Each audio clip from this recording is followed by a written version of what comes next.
Hello guys, स्वागत है आपका सिटीजन जी चैनल पर। और आज आप देखने वाले हो 2006 में आई movie The Texas Chainsaw Massacre The Beginning. ये 2003 में आए रीबूट का प्रीक्वल है और टेक्सास चेनसो फ्रेंचाइज की 6th मूवी है।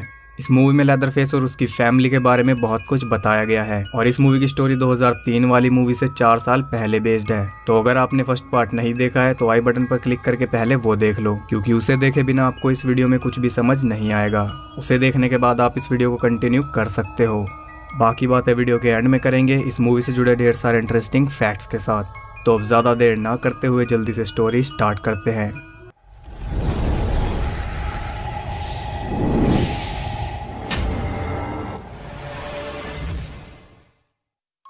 मूवी स्टार्ट होती है 1939 में और हमें दिखाया जाता है टेक्सास का एक स्लॉटर हाउस, जहां एक प्रेग्नेंट औरत काम कर रही थी।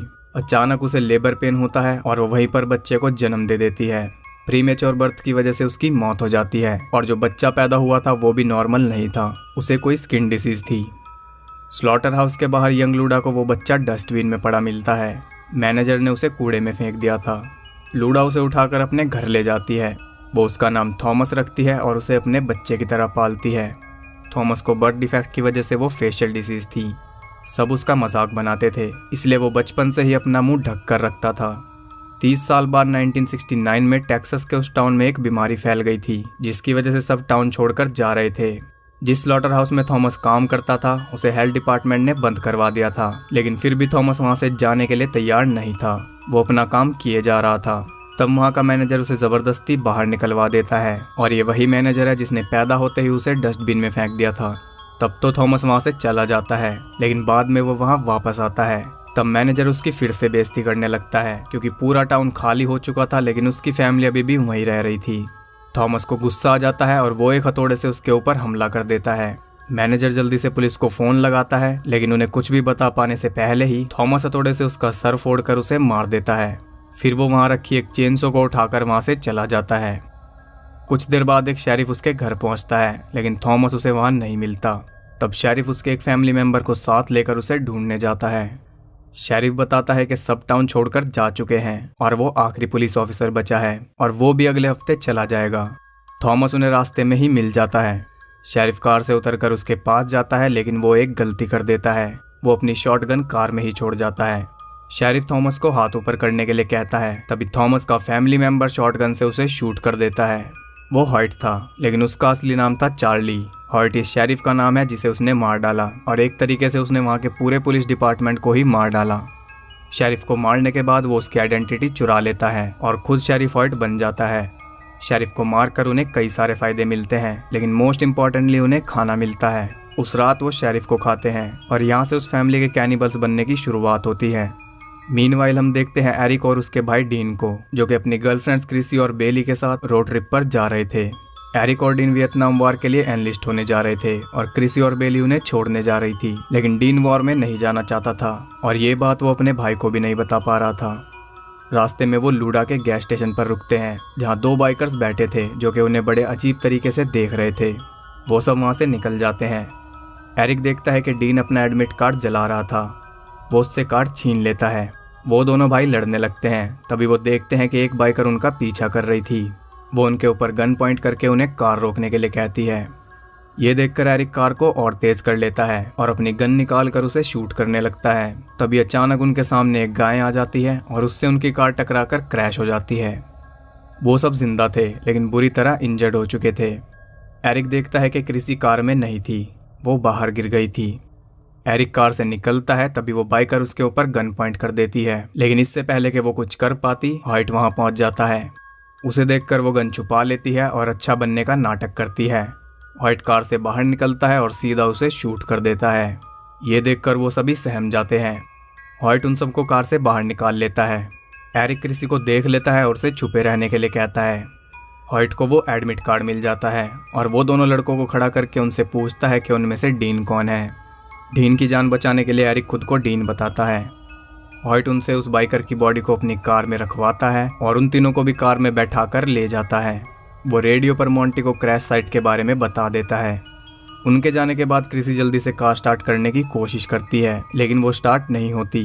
तब वो एरिक की गन ढूंढने लगती है और तभी मोंटी टो ट्रक लेकर वहां पहुंच जाता है। क्रिसी कार में ही छुप जाती है। उसे गन भी दिख जाती है, लेकिन मोंटी उससे पहले ही गन उठा लेता है। वो कार को टो करके वहाँ से ले जाने लगता है। उधर शेरिफ उन तीनों को लेकर अपने घर पहुँच जाता है। अब उन्हें पता चल चुका था कि वो कोई शेरिफ नहीं है। हॉयट थॉमस को बुलाता है और वो आकर उस बाइकर की बॉडी को उठाकर ले जाता है। उसे देखकर उन तीनों के होश उड़ जाते हैं, क्योंकि वो एक लंबा चौड़ा शैतान था। हॉयट एरिक और डीन को एक शेड में लटका देता है और बेली को घर में ले जाता है। थॉमस बेसमेंट में उस बाइकर को काट रहा था। मोंटी भी घर पर पहुंच जाता है। क्रिसी छुपकर उन दोनों को वहां बंधा हुआ देख लेती है। वो मदद लाने के लिए भाग जाती है।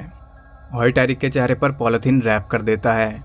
वो उसे डीन समझकर आर्मी में ना जाने की सजा दे रहा था। एरिक का दम घुट रहा था। तब डीन हॉयट को सच बता देता है और वो उसके चेहरे से पॉलिथीन हटा देता है। वो डीन को बचने का एक चांस देता है।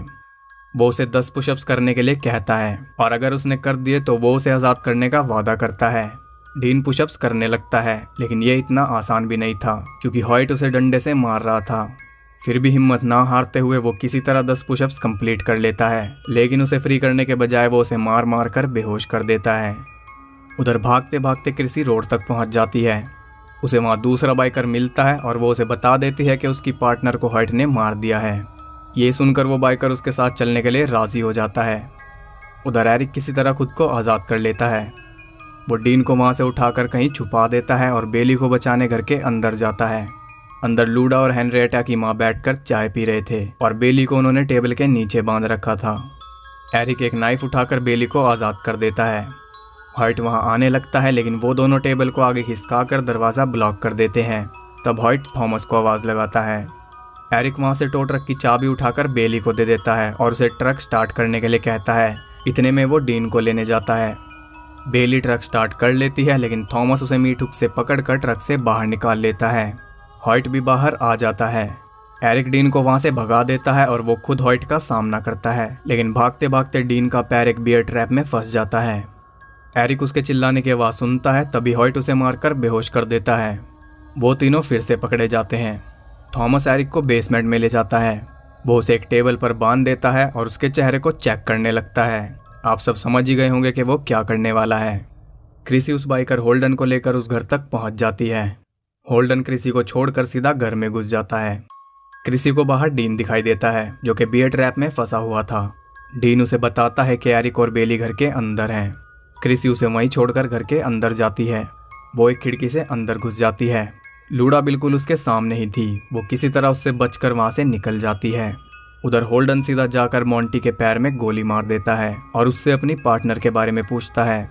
गोली की आवाज़ सुनकर हॉयट वहां पहुंचता है और होल्डन उसे होस्टेज बना लेता है। बेसमेंट में थॉमस एरिक के मसल्स काट रहा था। क्रिसी एरिक के चिल्लाने की आवाज़ सुनकर बेसमेंट के दरवाजे तक पहुंच जाती है। तभी हॉयट थॉमस को आवाज़ लगाता है और वो अपनी चेन से उठाकर ऊपर जाता है। तभी क्रिसी चुपचाप बेसमेंट में पहुंच जाती है। उसे वहां एरिक मिल जाता है, लेकिन थॉमस ने उसका बुरा हाल कर रखा था। वो उसे फ्री करने की कोशिश करती है। ऊपर हॉयट होल्डन को बेली के पास लेकर जाता है। वो सोचता है कि होल्डन उसी लड़की के बारे में पूछ रहा था। होल्डन को उसकी बेवकूफ़ी पसंद नहीं आती और वो उसे शूट करने लगता है। तभी थॉमस वहां पहुंचकर उस पर हमला कर देता है। वो उसे चेनसो के ऊपर गिरा देता है और चेनसो को स्टार्ट करके उसके 2 टुकड़े कर देता है। क्रिसी एरिक को फ्री कराने की कोशिश कर रही थी, लेकिन कोई फायदा नहीं हो रहा था। तभी थॉमस भी वहां पहुंच जाता है। क्रिसी जल्दी से टेबल के नीचे छुप जाती है। थॉमस आता है और चेनसो से एरिक को मार देता है। इसके बाद वो एक चाकू से उसके चेहरे की स्किन निकालने लगता है। उसकी स्किन निकालकर वो उसे सिलकर एक मास्क बना लेता है। वो मास्क पहन लेता है और यहाँ वो बनता है लेदर फेस। हॉयट उसे फिर से ऊपर बुलाता है। उसके ऊपर जाते ही क्रिसी बाहर निकलकर वहां से भागने लगती है। वो घर के दरवाजे तक पहुंच जाती है। तभी उसे बेली के चिल्लाने की आवाज़ सुनाई देती है। उसके पास भागने का अच्छा मौका था, लेकिन भागने के बजाय वो बेली की मदद करने जाती है। वो पूरी फैमिली एक कमरे में थी। मोंटी के पैर में बहुत ज़्यादा दर्द हो रहा था, इसलिए वो हॉयट को कुछ करने के लिए कहता है। हॉयट लेदरफेस को वहाँ बुलाता है और उसे मोंटी की सर्जरी करने के लिए कहता है। लेदरफेस चेनसो चलाता है और मोंटी का पैर काट देता है। हॉयट को ये बिल्कुल भी पसंद नहीं आता, इसलिए वो उसे दोनों पैर बराबर करने के लिए कहता है। उसके कहते ही लेदरफेस मोंटी का दूसरा पैर भी काट देता है। क्रिसी किसी तरह बेली के पास पहुंच जाती है, लेकिन हॉयट उसे देख लेता है। वो उसे डाइनिंग टेबल पर ले जाकर बैठा देता है, जहां वो पूरी फैमिली खाना खाने के लिए बैठी थी। बेली भी वहीं पर थी और डीन भी वहीं पर बेहोश पड़ा था और लूडा के हिसाब से वो ऑलरेडी मर चुका था। लेदरफेस वहां आता है और बेली का गला काट कर उसे भी मार देता है। फिर वो क्रिसी को उठाकर बेसमेंट में ले जाने लगता है। क्रिसी वहां से एक स्क्रू ड्राइवर उठाकर उसकी कमर में घुसा देती है। लेदरफेस उसे छोड़ देता है और वो जल्दी से भागकर खिड़की तोड़कर बाहर निकल जाती है। लेदरफेस अपनी चेनसो लेकर उसका पीछा करता है। इधर डीन को भी होश आ जाता है। वो एक हथौड़े से हॉयट के ऊपर हमला कर देता है। इसके बाद वो उसका सर जमीन में मार मार कर उसके दांत तोड़ देता है। भागते भागते क्रिसी उसी मीट फैक्ट्री में पहुंच जाती है जहां लेदरफेस काम करता था। मैनेजर की लाश भी वहीं पर पड़ी थी। क्रिसी उसकी कार की चाबी उठा लेती है, तभी लेदरफेस भी वहां पहुंच जाता है। वो चाकू लेकर एक ड्रम में छुप जाती है। जैसे ही लेदरफेस उसके पास पहुंचता है वो चाकू से उसके मुंह पर हमला करती है, लेकिन उससे लेदरफेस को कोई फर्क नहीं पड़ता। वो उसे जमीन पर लेटाकर चेनसो से काटने लगता है, तभी डीन वहां पहुंच जाता है। तब लेदरफेस उसकी कमर में चेनसो घुसाकर उसे मार देता है। क्रिसी उससे बचकर भाग जाती है। उसे बाहर मैनेजर की कार दिख जाती है, लेकिन उसे बाहर निकलने का रास्ता नहीं मिल रहा था। किसी तरह वो बाहर निकल जाती है। वो जल्दी से कार में बैठकर वहां से निकल जाती है। रोड पर उसे एक हाईवे पेट्रोल ऑफिसर दिखाई देता है और वो राहत की सांस लेती है। तभी बैक सीट से लेदरफेस उठता है और चेनसो उसके आर पार कर देता है। कार सीधा जाकर उस ऑफिसर और दूसरे आदमी को कुचल देती है।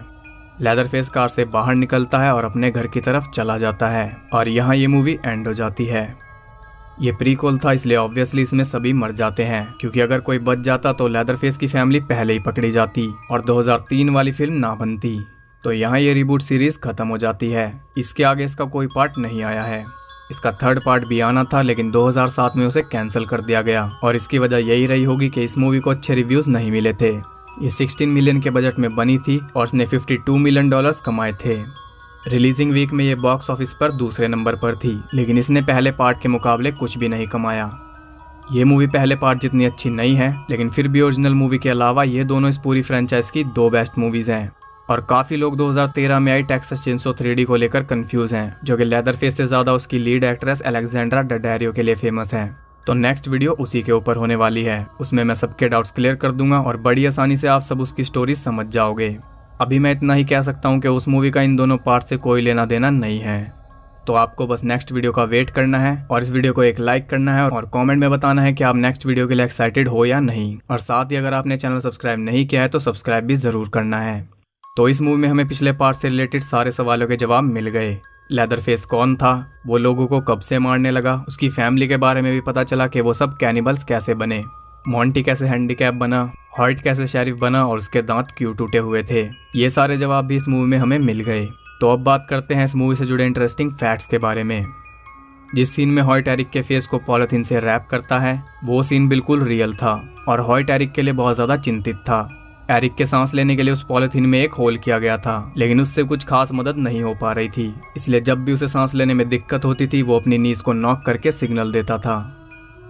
जिस गाय से उनकी कार टकराई थी वो फाइबर ग्लास से बनी थी। उसमें खून और नकली हड्डियां भर रखी थी। इस मूवी में से टोटल 17 सीन्स को एडिट किया गया है ताकि इसे R रेटिंग मिल सके और फिर लोग इसे नेगेटिव रिव्यू देते हैं। जब मूवी में से इतने सारे सीन्स कट जाएंगे तो उसमें बचेगा ही क्या। इस रिबूट के प्रोड्यूसर 2003 वाली मूवी का सीक्वल नहीं बनाना चाहते थे। उनके हिसाब से वो एकदम परफेक्ट मूवी थी, लेकिन लेदरफेस के फैंस बहुत ज़्यादा हैं। वो बार बार उन्हें नेक्स्ट पार्ट के लिए कहते थे। तब जाके फाइनली उन्होंने सभी फैंस के सवालों के जवाब देने के लिए ये प्रीक्वल बनाने का डिसाइड किया। और ये बिल्कुल सच है कि लेदरफेस के बहुत सारे फैंस हैं, लेकिन इस कैरेक्टर पर कभी उतना ध्यान दिया ही नहीं गया, क्योंकि इसके राइट्स इधर से उधर होते रहते हैं, जिसकी वजह से प्रोड्यूसर्स को सिर्फ पैसा छापने से मतलब होता है, उन्हें कैरेक्टर से कोई मतलब नहीं होता। जो चेनसो लेदरफेस ने इस मूवी में यूज़ की है उसका वेट 35 पाउंड्स है, यानी कि 16 किलो के आसपास। जिस एक्ट्रेस ने लूडा का रोल किया है उसे एरिक पर क्रश था। उसके मुताबिक वो बहुत हैंडसम था और उसकी आंखें बहुत चार्मिंग थी। न्यू लाइन सिनेमा ने इस मूवी के राइट्स के लिए ओरिजिनल राइट होल्डर्स को पूरे $3 मिलियन एक्स्ट्रा पे किए थे, क्योंकि डायमेंशन पिक्चर्स ऑलरेडी बहुत बड़ा अमाउंट ऑफर कर चुका था। जॉर्डन ब्रूस्टर जिन्होंने क्रिसी का कैरेक्टर प्ले किया है वो इस मूवी के प्रोड्यूसर एंड्रयू फॉर्म से पहली बार इस मूवी के सेट पर मिली थी। उन्होंने डेटिंग शुरू कर दी। 2006 में उनकी एंगेजमेंट हो गई और 2007 में शादी। 2013 में उनका बेटा हुआ जिसका नाम उन्होंने जूलियन रखा। मैरिएटा मैरिस ने बताया कि वो सर्जरी वाला सीन इतना असली लग रहा था कि उसे देखना बहुत मुश्किल था। इस मूवी की स्टोरी 1969 में बेस्ड है।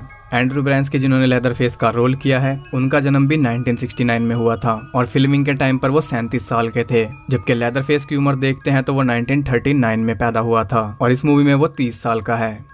बेली के गला काटने वाले सीन को टोटल 9 बार शूट किया गया था, हर बार कुछ ना कुछ वेरिएशंस के साथ। तो ये थे इस मूवी से जुड़े इंटरेस्टिंग फैक्ट्स। अगर आपको ये वीडियो और मेरे एफर्ट्स पसंद आए हैं तो लाइक ज़रूर कर देना और कमेंट में बताना कि इस रिबूट सीरीज़ में आपका फेवरेट पार्ट कौन सा रहा। साथ ही अगर आपने अभी तक चैनल सब्सक्राइब नहीं किया है तो प्लीज़ सब्सक्राइब भी कर लेना। मैं मिलता हूँ उससे नेक्स्ट वीडियो में, तब तक के लिए सबको बाय।